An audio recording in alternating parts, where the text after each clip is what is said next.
এসেছিলে পরশু কালকে আসো। এক্সকিউজ মি, আচ্ছা এটা কি ডাক্তার চেম্বার? জি, আপনি ঠিক জায়গায় এসেছেন, বসেন। আপনার সমস্যা কি?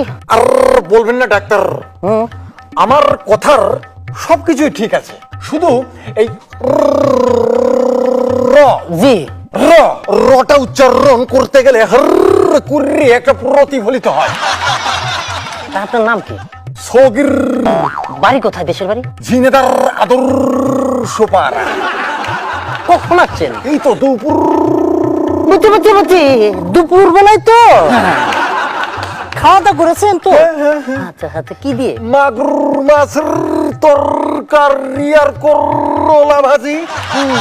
আচ্ছা ভাই, এই যে রয়ের যে রোগটা, জি, জি।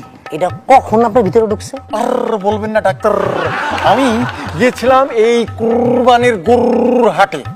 তো গরুর হাটে যাওয়ার পর গরুর একটা গুতা খাইলাম, খাওয়ার পরে পুররে গেলাম, পুররে যাওয়ার পরে এই রোগটা আমার ভিতরে গ্রো করলো। বুঝছি, আপনার বিষয়টা আমি বুঝতে পারছি, কিন্তু কি ঝামেলা রয়েছে কি জানেন? আমরা তো ভাই এই ধরনের রোগের চিকিৎসা করি। এইভাবে বলবেন না ডাক্তার, আমি মারা যাবো, ধরলে মারা যাবো।